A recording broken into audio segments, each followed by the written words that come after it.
ये कहानी अमेरिका के कोलंबिया शहर में दिखाई गई है, जहाँ पर हम बेल्को कंपनी को देखते हैं। बेसिकली ये कंपनी अमेरिका की गवर्नमेंट चलाती है। ये ऑफिस सिटी से बहुत दूर बनाया गया है। माइक एक इस कंपनी का मुलाजिम होता है, जो अपनी डेली रूटीन के हिसाब से इस कंपनी में जा रहा होता है।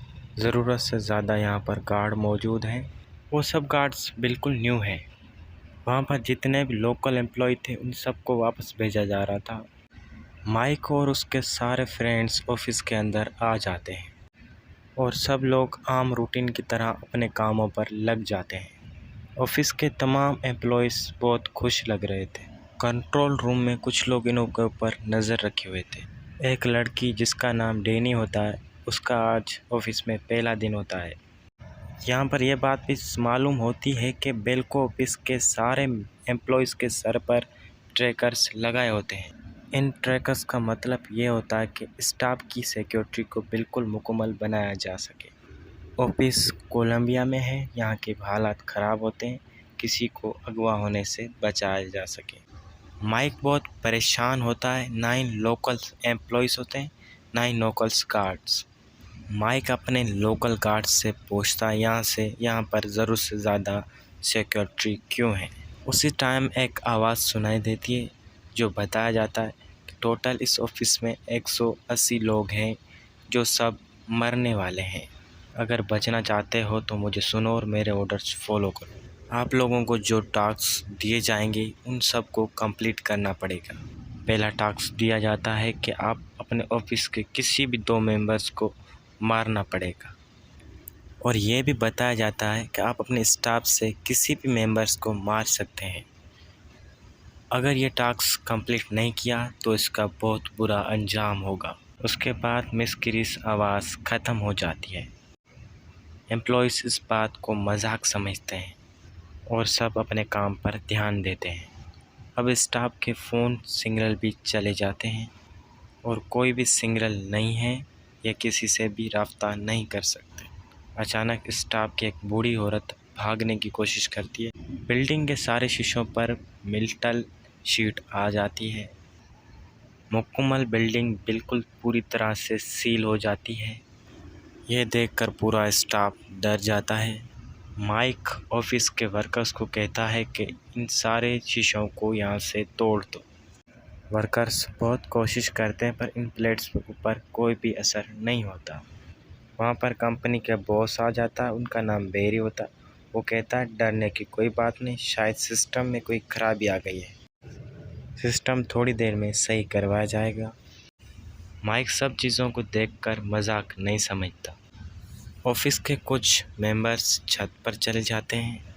वहाँ पर गार्ड्स को देखकर ये इशारा करते हैं कि हमारी हेल्प करो, पर गार्ड उन लोगों को इग्नोर कर देता है। अब टास्क का टाइम कंप्लीट हो गया था क्योंकि इन्होंने नहीं किया।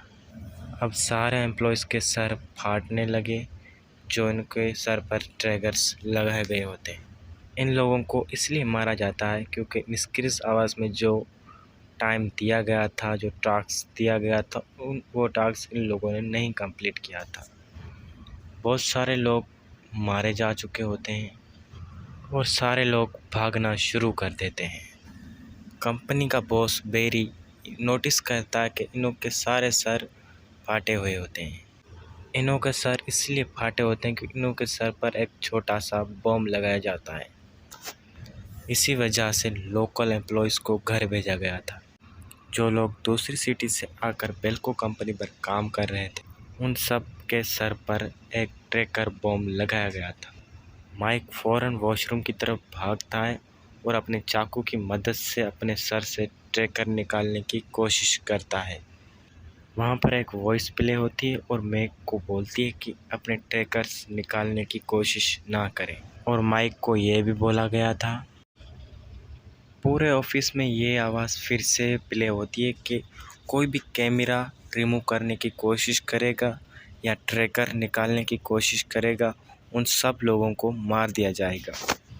और उस वॉइस में बताया जाता है इन लोगों को अपना दूसरा टास्क। वो टास्क ये होता है, अगले 2 घंटों में 30 लोग मारने हैं। अगर 30 लोग ना मरें, यहाँ पर हम लोग 60 लोग मार देंगे। सारे लोग डर जाते हैं और कुछ लोग आपस में लड़ना भी शुरू कर देते हैं और उस लड़ाई के दरमियान कुछ लोग आपस में मार भी देते हैं और दो डिफरेंट ग्रुप्स बन जाते हैं। एक तरफ माइक होता है तो एक तरफ बेरी का ग्रुप होता है।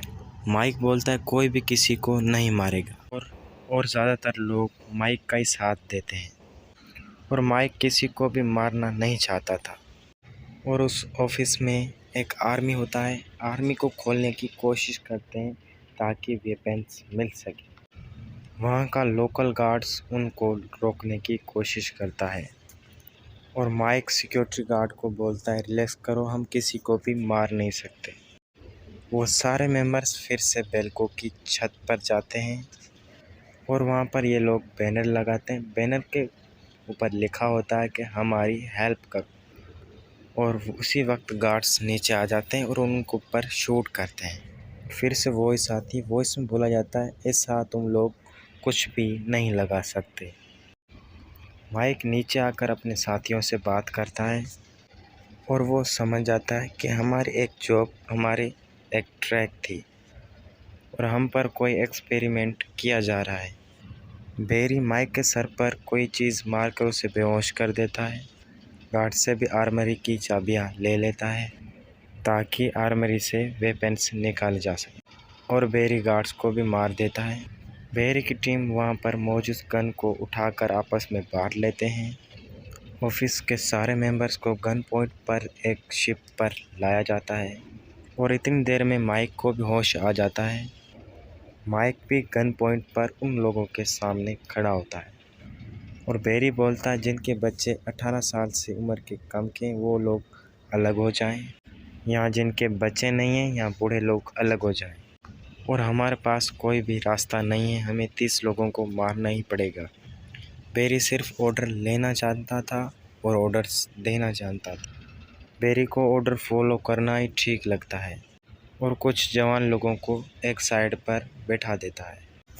वो ओल्ड लोगों को मारना शुरू करता है, बहुत सारे लोग मार भी देता है। वहाँ पर एक बचती है तो डैनी जो डर के मारे एक अलग जगह पर छुपी हुई होती है।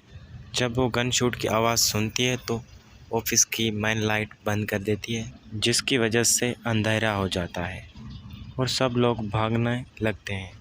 बेरी और बेरी की टीम अंधेरे में गन शूटिंग करती है, उस वजह से भी बहुत सारे लोग मारे जाते हैं और ऑफिस की लाइट दोबारा आ जाती है। वो वॉइस फिर से कहती है अभी तक सिर्फ 29 लोग मारे जा चुके हैं और इन लोगों के पास सिर्फ 2 मिनट रहते हैं। अगर 2 लोग किलिंग ना हुई तो हम तुम्हारे 30 लोग मार देंगे। बेरी लोगों को बहुत ढूंढने की कोशिश करता है पर कोई भी नहीं मिलता और इतनी देर में टाइम ओवर हो जाता है। वॉइस अनाउंस करती है कि तुम्हारा टाइम ओवर हो चुका है। एक एक कर कर बहुत सारे लोगों के सर फटना शुरू हो जाते हैं। अब यहाँ पर इन सारे बम्स का कंट्रोल रूम दिखाया जाता है और यहाँ पर बहुत सारे एम्प्लॉयज़ के नाम भी लिखे हुए थे और स्विचेस भी दिए होते हैं और उन स्विचेस के साथ उनके नाम भी लिखे हुए थे और जिस जिस स्विच को बंद कर रहे थे उन सारों के सर फट रहे थे। अब सिर्फ ऑफिस में 16 लोग जिंदा थे। अब इन्हें अपना लास्ट टास्क बताया जाता है कि अगले घंटे में सबसे ज़्यादा किलिंग करने वाले को ही ज़िंदा छोड़ा जाएगा और वो अपनी लाइफ खुशी से गुजार सकता है। सबसे ज़्यादा किलिंग बेरी और उसके दोस्त ने की होती है और वो लोगों को मारना शुरू कर देते हैं। जो लोग मारने के खिलाफ थे अब वो मारना शुरू कर रहे थे। इसी ऑफिस के कुछ एम्प्लॉयज़ जो मरे हुए लोगों के सर से मिनी बॉम्ब्स निकाल रहे थे और इन लोगों का ये प्लान होता है ये सारे बम इकट्ठा कर कर कहीं पर ब्लास्ट किया जाए। माइक की दोस्त माइक को ऊपर ढूंढने के लिए जा रही होती और वहाँ देखती है बेरी का दोस्त वहाँ पर लोगों को मार रहा हो।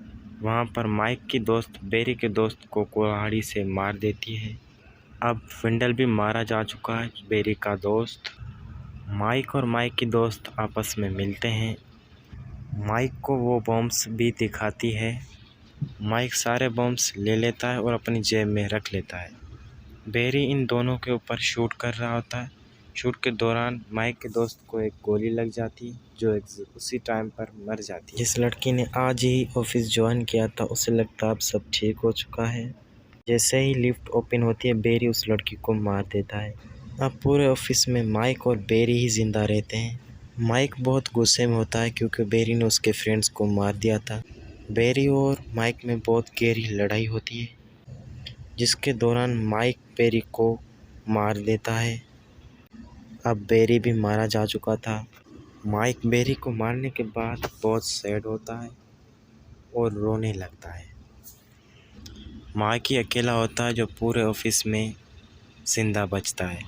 इस पूरी गेम का मेन सर्वाइवल माइक होता है और पूरी बिल्डिंग ओपन हो जाती है और उसके बाद 2 गार्ड्स आते हैं और माइक को वहाँ से लेकर जाते हैं। माइक को एक ऐसे रूम में लेके जाते हैं, वहाँ पर एक ओल्ड साइंटिस्ट बैठा हुआ था और वहाँ पर कुछ लोग और भी मौजूद थे। ओल्ड साइंटिस्ट बोलता है जो आवाज़ तुम लोग सुन रहे थे वो आवाज़ मेरी थी और वो बोलता है कि उन लोगों पर ऊपर टफ सिचुएशन आएगी तो वो लोग क्या करेंगे। ये एक्सपेरिमेंट हम किसी मकसद से कर रहे थे। तो माइक तुम कैसा फील कर रहे हो?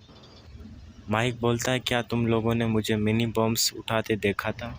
माइक ने वो तमाम मिनी बॉम्ब्स सिक्योरिटी गार्ड के पॉकेट में डाल दिए थे और सारे कंट्रोल रूम में ने बॉम्ब्स रख दिए थे। माइक फ़ौरन से जाकर स्विचेस ऑन करता है और वहाँ पर बहुत सारे लोगों के नेम भी लिखे हुए थे। माइक जैसे स्विच ऑन करता है सारे सिक्योरिटी गार्ड और साइंटिस्ट ज़ख्मी हो जाते हैं। उसी के अलावा सिक्योरिटी गार्ड की गन उठाता है और सारे लोगों को मार देता है। माइक वेयर हाउस से बाहर आने के बावजूद भी और माइक के ऊपर एक कैमरा की नज़र होती है। बहुत सारे लोग माइक की तरह भी सर्वाइव होते हैं। यह एक्सपेरिमेंट सिर्फ कोलंबिया में भी नहीं चल रहा था, ऐसे एक्सपेरिमेंट्स बहुत सारी जगहों पर हो रहे थे। माइक अफसोस की तरह आसमान की तरफ देख रहा होता है और यहीं पर मूवी का एंड होता है।